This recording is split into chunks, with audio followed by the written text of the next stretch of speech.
امام راضی کہتے ہیں کہ سیدہ فاطمہ الزہرا رضی اللہ تعالی عنہ کے دونوں شہزادے حسنین کریمین بیمار ہو گئے تو سیدہ نے منت مانگی کہ بچوں کو شفا ہوگی تو 3 روزے رکھوں گی. شفا ہو گئی، روزے بھی رکھ لیے. اور جب مولا علی شیر خدا روزہ رکھنے کے لیے بیدار ہوئے، سیدہ فاطمہ الزہرا بیدار ہوئی تو امام حسن اور حسین بھی اٹھ گئے. 7-8 سال کی عمر. اماں جی ہم نے بھی رکھنا ہے. صبح کھجور اور دودھ سے روزہ رکھ لیا گیا. این افطاری کے وقت مولا علی کہتے ہیں فاقے چل رہے تھے، کہیں سے میں جون لایا تھوڑے سے. سیدہ فاطمہ الزہرا نے پیس کر روٹیاں پکائیں. وہ وقت جو بڑا مشکل ہوتا ہے افطار کا، کہتے ہیں اس وقت جب کھانے کے لیے بالکل ہاتھ آگے بڑھنے لگے اور امید تھی کہ ابھی سیدنا بلال اللہ اکبر کہیں گے تو روزہ کھلے گا، لیکن ابھی چند ہی منٹ رہتے تھے کہ دروازے پر ایک فقیر نے صدا دی. کہنے لگا سارے مدینے کے دروازے کھٹکھٹا آیا ہوں، قحط ہے، فاقہ ہے، اے رسول اللہ کے خاندان والوں، میں یتیم ہوں.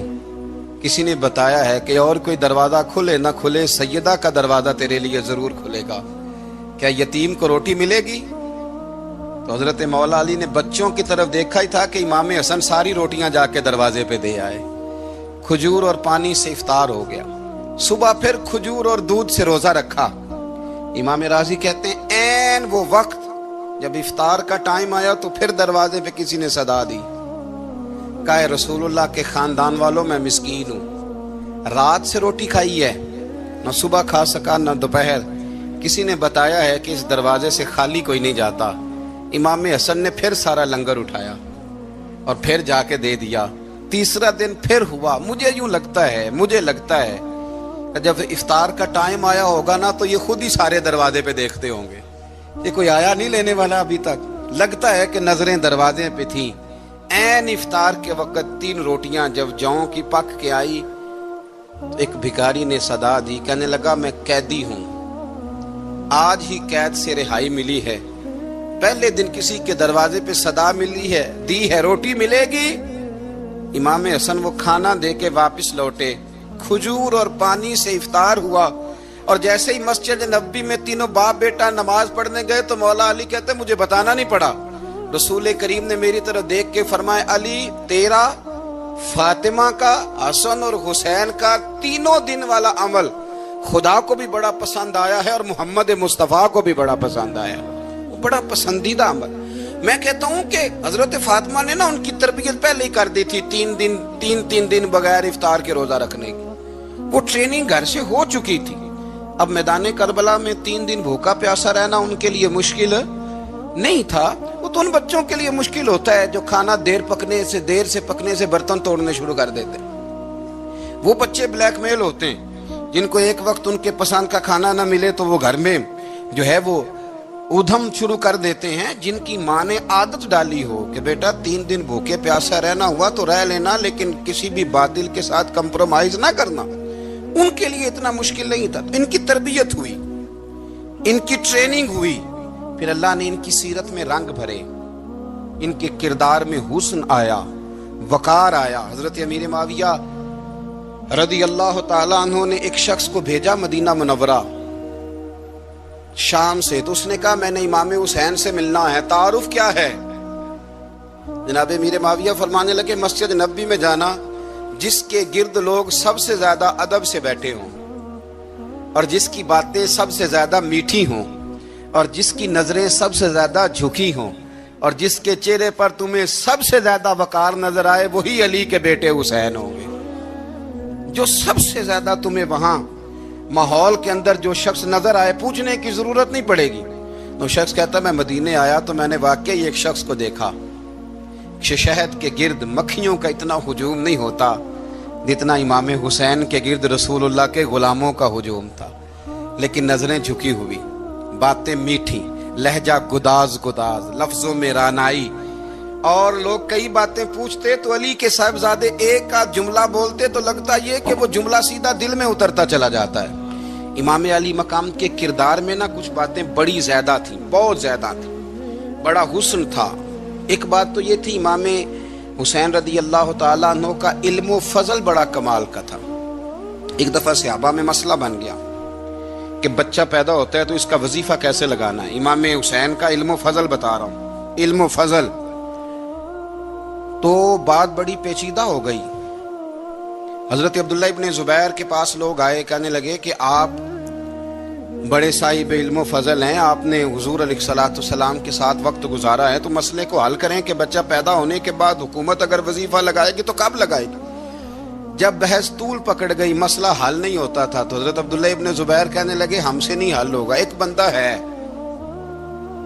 جس کے سینے میں رسول اللہ صلی اللہ تعالی علیہ وسلم کے نور نبوت کا فیضان ہے، وہ یہ مسئلہ حل کریں گے۔ تو کہا وہ کون سے؟ آپ فرمانے لگے جب ہم سے مسائل حل نہیں ہوتے تو ہم ان کے علم سے فائدہ اٹھاتے ہیں۔ کہا کون ہے؟ کہا جناب امام حسین۔ تو لوگ حضرت امام حسین کے پاس گئے کہ حضرت یہ ایک مسئلہ الجھ گیا ہے کہ بچہ پیدا ہو تو وظیفہ کب لگانا ہے؟ فرمایا الجھنے والی بات ہی کوئی نہیں، پیدا ہونے کے بعد جب وہ پہلی دفعہ آواز نکالے تو اس کا وظیفہ لگا دو۔ اس کا مطلب یہ ہے کہ وہ دنیا میں آ گیا ہے، اس نے اپنے آنے کا اظہار کر دیا ہے، اعلان کر دیا ہے، اب اس کا وظیفہ لگا دو۔ تو اس پر پھر صحابہ کا اتفاق ہو گیا۔ امام حسین کے علم سے، فضل سے لوگ فیض اٹھاتے تھے۔ پھر اس کے ساتھ ساتھ امام حسین کا ذوق عبادت بڑا شاندار تھا، بڑا زبردست ذوق۔ علامہ جوزی نے لکھا ہے وکان الحسین رضی اللہ تعالی عنہ فاضلا کثیر الصوم والصلاۃ والحج والصدقۃ وافعال الخیر جمیعا۔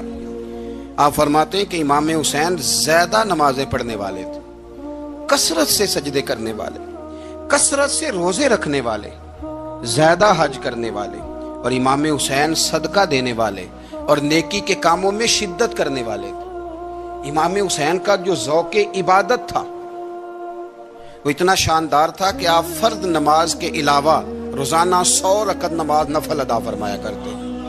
اور امام حسین فرماتے زندگی میں کبھی ایسا نہیں ہوا کہ 3 دن گزر گئے اور حسین کا قرآن پاک ختم نہ ہوا۔ 25 حج کیے امام حسین نے مدینہ منورہ سے مکہ مکرمہ پیدل جا کے، 25 حج۔ اب تو نسبت والے لوگوں کو عبادت کی ضرورت نہیں نا، اللہ ماشاءاللہ کہتے ہیں نسبت بڑی ہے۔ بھئی جن کی نسبت اتنی خاص تھی کہ حضور نے فرمایا یہ فاطمہ کے نہیں میرے بیٹے ہیں، ان کا تو حال یہ ہے کہ فرض کے علاوہ 100 نفل، 3 دن سے پہلے ختم قرآن پاک، 25 حج فرمائے، تو کس نسبت کی بات کرتا ہے؟ یہ نسبتیں تو ہیں جو انسان کو عبادت کے قریب کرتی ہیں۔ لوگوں نے معیار ہی بدل دیا ہے۔ حضرت سیدنا امام حسین کی شہادت کے بعد حضرت عبداللہ ابن زبیر رضی اللہ تعالیٰ عنہ نے قاتلان حسین سے خطاب کیا اور فرمانے لگے اللہ کی قسم تم نے اس شخص کو شہید کیا ہے جو راتوں کو لمبے لمبے قیام کرتا تھا، اور تم نے اس شخص کو شہید کیا ہے جس سے میں دن میں جب بھی ملتا تھا تو وہ روزے سے ہوتا تھا۔ تم نے اس شخص کو شہید کیا جو قائم اللیل تھا، صائم الدہر تھا، اس شخص کو تم نے شہید کیا۔ آپ کو پتہ ہے کہ میدان کربلا میں جب 9 محرم کو ابن سعد نے امام حسین سے کہا کہ جنگ کرو اگر یزید کی بیعت نہیں کرنی، تو امام حسین نے فرمایا 1 رات کی مہلت دے دو، 1 رات کی مہلت دے دو۔ حضرت امام زین العابدین کہتے ہیں میں نے اپنے والد گرامی سے عرض کی کہ ابا جی آپ جہاد سے دور جانے والے تو ہیں نہیں، آپ تو جہاد سے پیار کرنے والے، اور یہ بھی پتہ ہے مجھے کہ یہ جنگ اب ہو کے رہے گی، تو 1 رات کی مہلت دینے کا معنی کیا ہے؟ بھئی کل بھی لڑنا ہے اور رات بھی لڑنا ہے، تو ابا جی 1 رات کی مہلت۔ تو سیدنا امام حسین رضی اللہ تعالیٰ عنہ فرمانے لگے بیٹا رات کی مہلت اس لیے لی ہے کہ میں آج رات کھل کے اپنے رب کی عبادت کر لوں، میں استغفار کر لوں، میں لمبے سجدے کروں۔ اور کہا زین العابدین تو جانتا ہے نا کہ مجھے نماز سے، تلاوت سے، دعا سے اور استغفار سے بڑا پیار ہے۔ نماز سے مجھے پیار ہے، دعا سے مجھے پیار ہے، استغفار سے مجھے پیار ہے۔ فرمایا بیٹا میں نے اس لیے نہیں کہ میں چاہتا ہوں 1 رات اور دنیا میں رہوں۔ تو امام زین العابدین فرماتے ہیں امام علی مقام نے سجدے پہلے بھی بڑے کیے، پر 9-10 کی درمیانی رات جو ان کے سجدے تھے وہ میں نے کبھی نہیں دیکھے۔ فرماتے ہیں تیمم کے ساتھ وہ رات کی جو عبادتوں کا رنگ تھا وہ میں نے کبھی نہیں دیکھا۔ امام علی مقام کا عبادت کا ذوق تھا، شوق تھا، لذت تھی۔ آپ یقین کریں ایسے ایسے عجیب بہانے ہم لوگوں کہتے ہیں میرا نماز میں دل نہیں لگتا، تو میں کہتا ہوں تیرا گپ شپ میں کس طرح لگتا ہے؟ تیرا موبائل پہ کیسے لگتا ہے بھائی؟ یہ تو بھائی ذوق کی بات ہے۔ امام حسین کہتے ہیں مجھے قرآن پاک سے پیار ہے، مجھے تلاوت سے پیار ہے، مجھے دعا سے پیار ہے، مجھے استغفار سے پیار۔ بھائی جس کو جس چیز سے پیار ہوگا دل لگ جائے گا۔ ہم نے کبھی پیار کیا ہی نہیں اس سے، جن چیزوں سے پیار ہے وہاں دل لگ جاتا ہے۔ یہ ایک بہانہ ہے، ورنہ کثرت سے عبادت کرنا، ذوق پیدا کرنا، یہ تو اہل اللہ کا طریقہ ہے۔ والذین یبیتون لربہم سجدا وقیاما، رب کے بندوں کی علامت یہ ہے کہ وہ راتیں سجدے اور قیام میں گزار دیتے ہیں۔ تو امام حسین کی سیرت کا کمال ہے کہ ذوق عبادت رکھتے تھے۔ دوسری بات جو امام علی مقام کی سیرت میں بڑی شاندار ہے وہ یہ ہے کہ سخی بڑے تھے۔ ایک قول سنانا ہے آپ کو امام حسین کا، اور خواہش میری یہ ہے کہ میرے حاضرین اور ناظرین اس قول کو رٹا لگا کے یاد کریں، اس قول کو انشاءاللہ۔ یہ قول جو امام حسین کا ہے نا جی، یہ جس دن مجھے ملا تھا نا تو میں نے بھی رٹا لگا کے یاد کیا تھا، اور میرے پاس جتنی ڈائریاں ہیں شاید میں نے سب میں لکھا ہے۔ امام علی مقام رضی اللہ تعالیٰ عنہ فرماتے تھے اللہ کی رضا کے لیے کسی شخص کی ایک حاجت پوری کر دینا 1 مہینہ مسجد میں اعتکاف کرنے سے زیادہ درجہ رکھتا ہے۔ ایک بندے کی ایک حاجت پوری کر دینا 1 مہینہ پورا مسجد میں اعتکاف کرنے سے زیادہ درجہ رکھتا ہے۔ خدا کے بندے تو ہیں ہزاروں اور بنوں میں پھرتے ہیں مارے مارے، میں اس کا بندہ بنوں گا جس کو خدا کے بندوں سے پیار ہوگا۔ کسی بندے کی ایک حاجت پوری کرنا 1 مہینہ اعتکاف میں بیٹھنے سے زیادہ افضل ہے۔ اسی لیے تو میرے حبیب کریم علیہ السلام نے فرمایا تو رب کے بندوں کی حاجتیں پوری کرنے میں لگ جا، رب تیری حاجتیں پوری فرما دے گا۔ امام علی مقام فرماتے تھے ایک حاجت کسی کی پوری کرو۔ حضرت جناب سیدہ زینب بنت ابی رافع کہتی ہیں کہ سیدہ فاطمہ الزہرا نا ایک دن اپنے دونوں شہزادوں کو لے کے، جب حضور کی طبیعت مبارک بظاہر علیل تھی جس میں حضور کا وصال ہوا، دونوں شہزادے لے کے سیدہ فاطمہ نبی کریم کی بارگاہ میں گئی، کہنے لگی یا رسول اللہ میرے بچوں کو کچھ دیجئے۔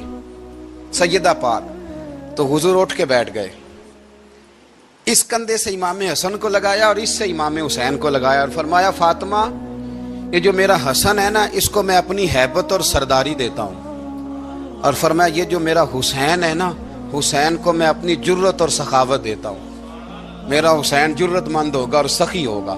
داتا گانج بخش علی حجویری، امام الاولیاء، سید الاصفیاء، داتا صاحب کشف المعجوب میں فرماتے ہیں ایک دن نا امام حسین کے پاس ایک شخص آیا بڑی دور سے کچھ مانگنے کا، حضور کچھ دیجئے۔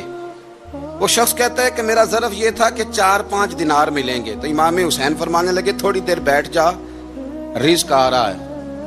تو امام حسین کو حکومت وقت کی طرف سے نا 5 تھیلیاں ملی جس میں ایک تھیلی میں 500 اشرفیاں تھیں، 5 تھیلیاں آئیں، لیکن اس کو آنے میں نا ذرا دیر ہو گئی۔ وہ 5 تھیلیاں جب آئی نا تو امام حسین اس کی طرف 5 تھیلیاں بڑھا کے نا، ذرا دیکھنا میری طرف غور سے، 5 تھیلیاں بڑھا کے نا تو فرمانے لگے میاں جتنا تجھے انتظار کرایا نا اتنی ہم تیری حاجت پوری نہیں کر سکے۔ تو یہ نہ محسوس کرنا کہ حسین کے دروازے پہ بیٹھا بھی رہا ہوں تو ملا کیا ہے، یہ نہ محسوس کرنا۔ وہ شخص کہتا ہے جب میں نے وہ تھیلیاں کھولی اور پھر میری نظر امام حسین پہ پڑی تو میرے اندر سے آواز آئی اگر حسین ابن علی اتنے سخی ہیں تو محمد عربی کتنے سخی ہو۔ طويل الشوق يبقى في اغترابي